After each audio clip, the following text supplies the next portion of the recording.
honestly started off hating travel. It was a combination of turbulence. I had like a bad experience when I was young on a plane, and that scared me to death. And then I was 5, 6 years old when 9/11 happened. Oh, there's turbulence, and oh, terrorists are going to hijack my plane. I was scared senseless of ever traveling Because again. from what I saw, you started traveling in like college, so it really is like back in high school for you. Because it's been so long since you've been back home. It seems like. Yeah, yeah.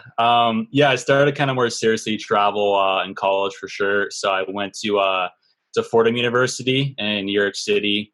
Initially, I started like on finance and hated that after one class and switched to marketing. And now I'm here. But yeah, I really got into it like my third year, my junior year. We had a study abroad program.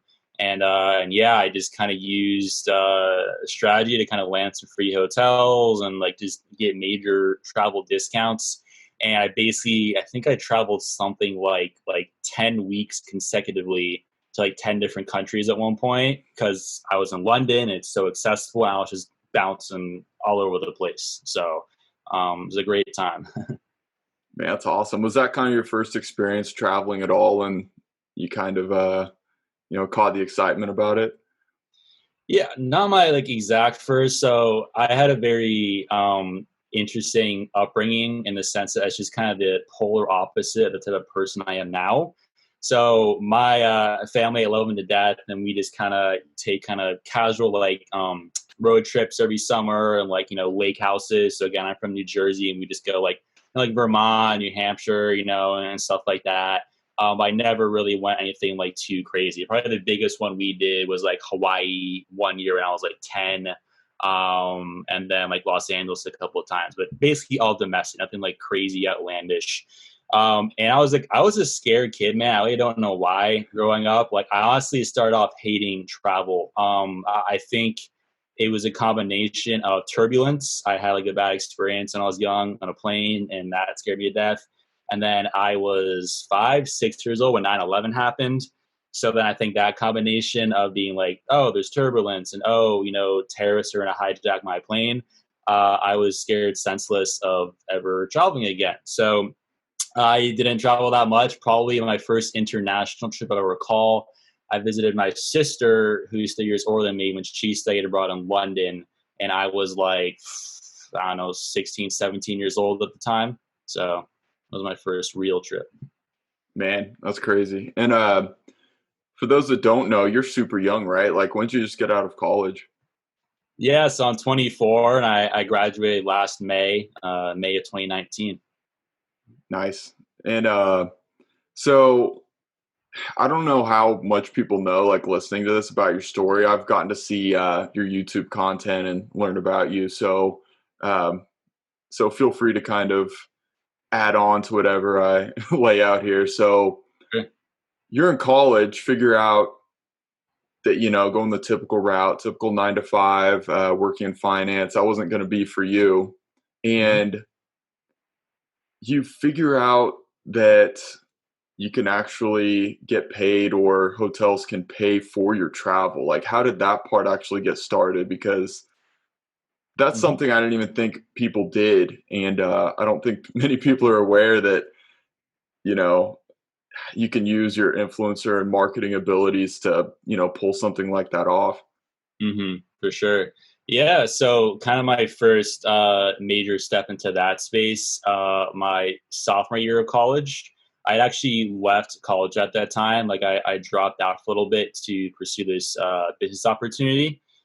This like big investor took interest in a project of mine at the time, and I basically dropped everything to go and pursue that. And at the end of it, that didn't end up working out, but it was an immense learning lesson for me. And then on the tail end of that kind of 6 month period for me, I was honestly like really lost. I had two of my businesses at the time completely fail, and I was just like unhealthy. I had lost my grandpa, my business partner had a falling out. I was a complete mess. So I was kind of just searching like, okay, what the hell do I do next with my life? And eventually, like I was honestly just kind of spitting out a million different emails, trying a million different things to see if anything would stick. And at the time, one of the things I was trialing was this weird like marketing boot camp thing, which I was not even remotely qualified to be teaching. I have no idea what I was trying to do, but I somehow decided to like email hotels in Europe, and I got in touch with this one hotel in the Swiss Alps, and it's this luxury 4-star hotel. And they initially were like, "Sorry, we can't afford that." And I don't really know where I got the idea from, but I just like randomly replied to them. I was like, "Okay, like no worries, but would you guys pay me $500 per month to manage all of our social media?" And at this time, I was, I think, 21. Keep in mind, I had no portfolio, no experience in this industry whatsoever, like nothing going for me. And they're like, sure. I was like, wait, really? They're like, yeah. And they decided to hire me. I was no idea why. So it's a bit of a luck for starting out. And those guys are still a client of mine to this day. They've been a client of mine for 4 years.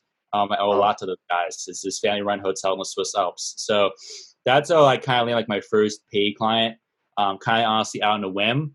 And then right after that, about 6 months later, that's when kind of my study abroad experience started. And that's kind of how the whole timeline, kind of latched up together. And then I was abroad. That's when I started, meet with a ton of these hotels, and I started to land more paying clients, throughout that period. So.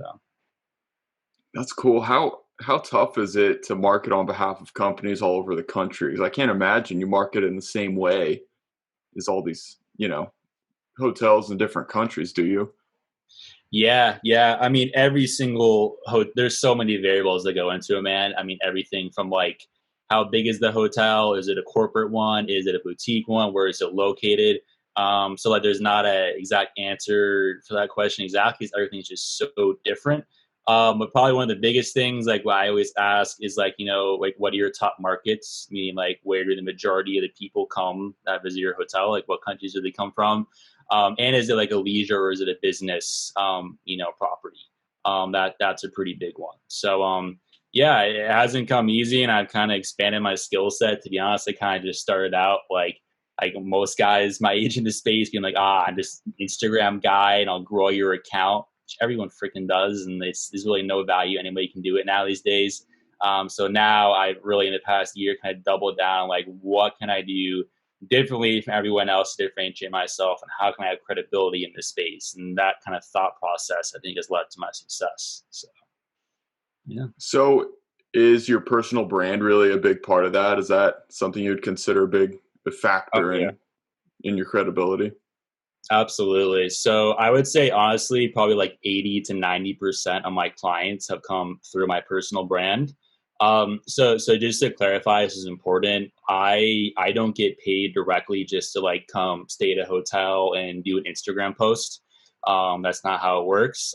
That's incredibly rare in this industry. We're the only people that get like directly paid just to like, chill with a cocktail and snap a few photos. Other people that have like millions and millions of followers and like massive networks. The way I get paid and how I built my career is I would stay there for free, and then I would also, as a part of kind of like my offer, which differentiated myself, I tell these marketing teams at these hotels, be like, hey, I also have a background in marketing, because at this period in time I had about 2 or 3 clients. Still kind of knew what I was doing at this point, but still 100%. And a lot of these places had no idea what they were doing, because they're mostly kind of boutiques and kind of run hotels. And they would take a meeting with me, and we would do some work together. And then eventually, say a couple weeks later, I get them as a paid client. And that's important because, it's not like a one-time thing. It was like a monthly recurring client. And most of my clients I've had probably, I'd say, an average for about like 2 years or so. So my clients tend to stick around, which is nice. So. Man, yeah, that's a good sign. Being able to keep clients.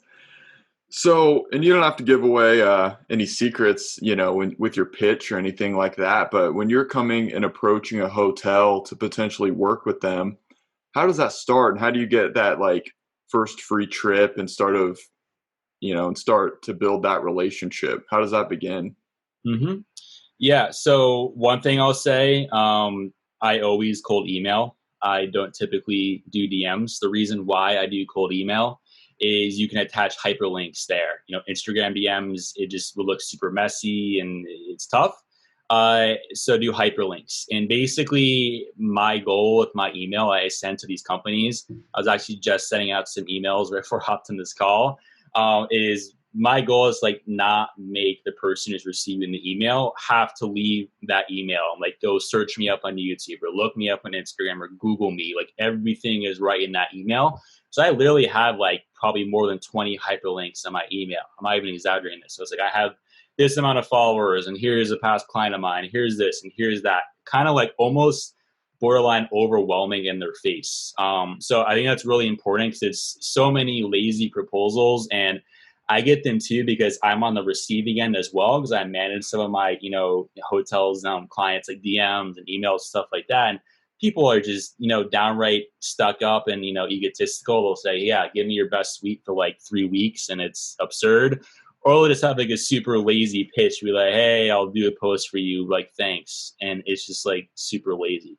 Um, so yeah, it's just have hyperlinks and info to back up what you're saying. Don't just toss it out there. So Yeah, totally. Man, there's so many lazy proposals out there. So say a hotel then receives this email, they're like, okay, I'm interested in working with MikeWilltravel. mhm. The first step then, they're just open to you coming out and staying at their hotel for free and kind of getting a feel for it. Is that where, the business aspect really starts? Yeah, I mean, honestly, almost every single hotel, they like straight up just reply to me usually within a day or two and like, hey, we're interested. Maybe like 20 or so percent like want a phone call, but I've been able to like, convince them on the phone. If I can't do it on email, I can definitely do it on the phone for sure.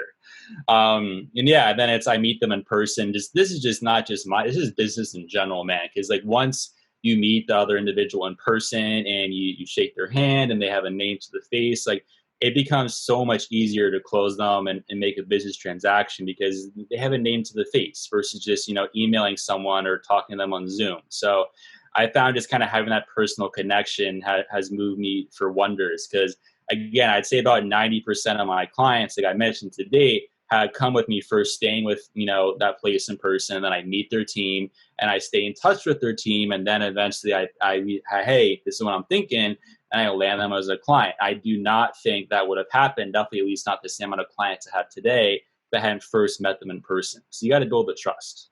So Yeah. Yeah, it's great. I mean, that, applies to not just this niche, but really all over the place. And man, I so relate to the laziness of proposals. I've seen so many bad ones. It's crazy, They'll either uh, just drop in a comment or have you go and do the research, and it's like you don't want the prospect to have to do all the work, right? I mean, that's that's more of your job, so it's crazy.